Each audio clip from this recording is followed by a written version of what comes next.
কি হয় ময়লা নবীজি সাল্লাল্লাহু আলাইহি ওয়াসাল্লাম থামো, সাহাবায়ে কেরাম থামলেন। ওই বাহুলের উপরে ছিলেন, বাহু ছিলেন হয়ে গেলেন সুবহানাল্লাহ। আমার উম্মতের এই দুই কবরে সাক্ষী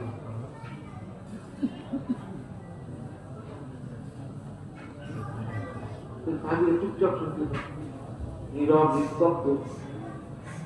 নবীজি সাল্লাল্লাহু আলাইহি ওয়াসাল্লাম বলতেছেন আমারই দুই উম্মতের কবরে যে কষ্ট হচ্ছে, শাস্তি হচ্ছে, বড় কোনো অপরাধের জন্য না,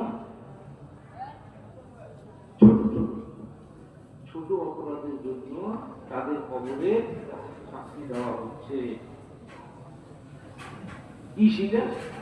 সেটা হচ্ছে একজন ইস্তিগরা করতো না, একজন ইস্তিগরা বলো বলো, এক নিঃশ্বাসে তিনবার বলো।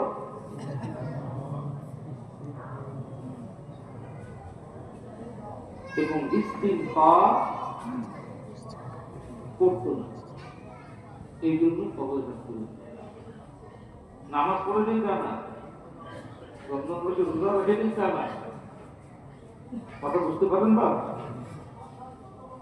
আর একজনের কবরে কষ্ট হচ্ছে আর শাস্তি হচ্ছে কেন? এর কথা ওখানে, ওর কথা ওখানে, ওর কথা ওখানে।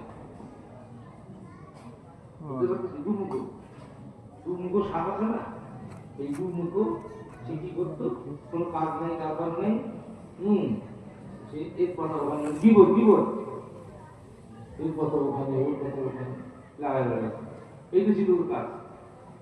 নামাজ পড়তো না তা না, রমজান মাসে রোজা রাখতো না তা না, সব আলিবাদই করতো, কিন্তু ফাঁকে ফাঁকে এই কাজগুলো করতো।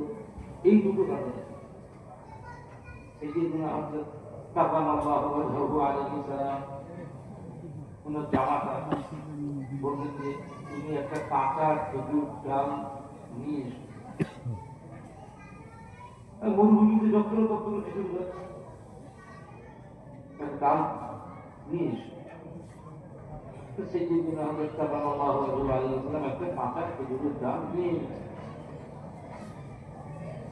নবীজি সাল্লাল্লাহু আলাইহি ওয়াসাল্লাম নিজ হাত মোবারকে ওই ডালটা দুটো দিকে করলেন।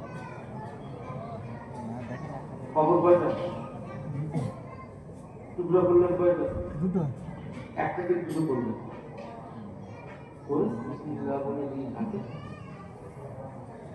ওই কবরের মিডিল প্লেস মাথা মাটি